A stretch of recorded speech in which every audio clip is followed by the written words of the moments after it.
La nuit, mes frères, est faite pour dormir, mais priez toujours avant de dormir. Alléluia.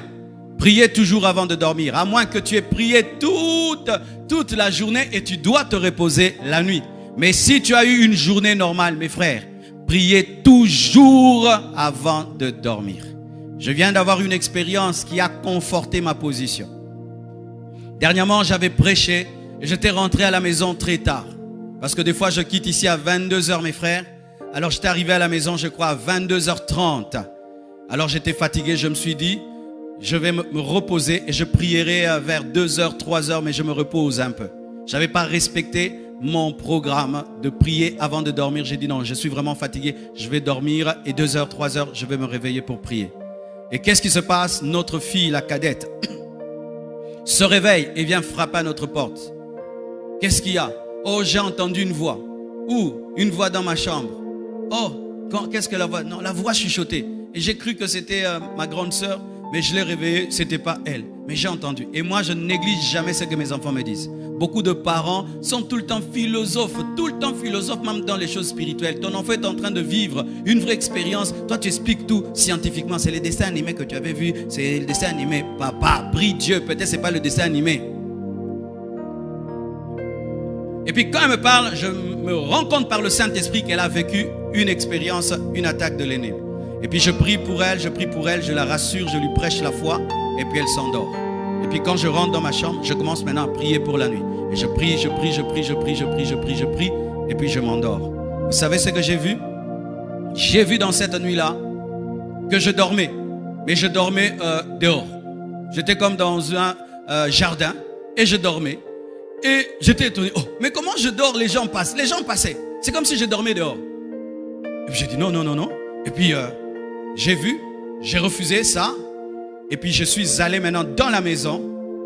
Et puis j'ai vu une clôture, grande clôture en fer, en métal, une porte métallique, une grande grue électrique qui traversait tout le jardin.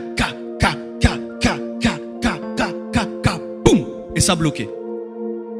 Et puis Dieu m'a dit, c'est ce qui arrive.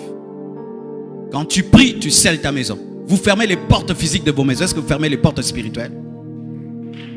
Tu es toujours, papa, celui qui dit, est-ce que tu as fermé la porte? Tu vérifies toujours les portes. Tu vérifies si c'est fermé. Est-ce que tu vérifies que les portes sont fermées spirituellement?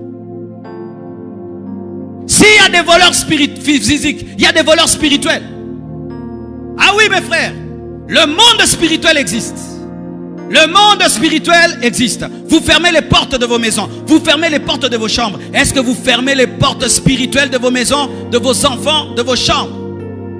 Chaque fois que je dois dormir, je scelle ma maison. Je scelle l'église de l'Imité. Je scelle toute la communauté compassion. Je scelle tous les noyaux compassion dans le monde. Je scelle le quartier. C'est ça que je fais toujours. Pourquoi? Je suis le surveillant.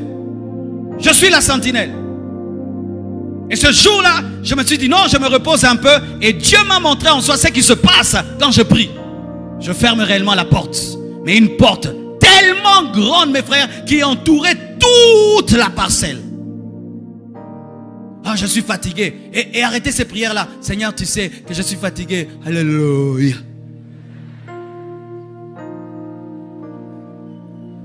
Alléluia. Arrêtez ces choses-là de prier endormi. Non. Parce que quand tu es endormi, tu peux croire que la porte de la cuisine est fermée alors que c'est seulement la porte du salon. Et quand tu pries endormi, tu ne vas pas bien fermer les portes. Soyez sérieux, tu te tiens debout et tu dis je te consacre ma maison, je te consacre mes enfants, je te consacre cette nuit, je te consacre mon quartier, je te consacre mon église, je te consacre mes fils spirituels, je te consacre mon ministère. Scelle. Boum. Boum. Et quand Dieu ferme, personne ne peut ouvrir. Quand Dieu ferme, personne ne peut ouvrir. Regardez Jésus. Jésus priait souvent toute la nuit. Toute la nuit. Toute la nuit. La Bible dit cela. Prenez le verset. La Bible dit ceci. Dans Luc 6, verset 12. En ce temps-là, Jésus se rendit sur la montagne pour prier.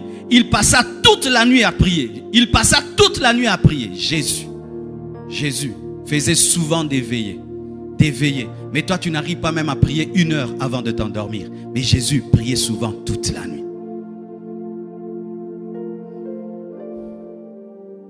Alléluia.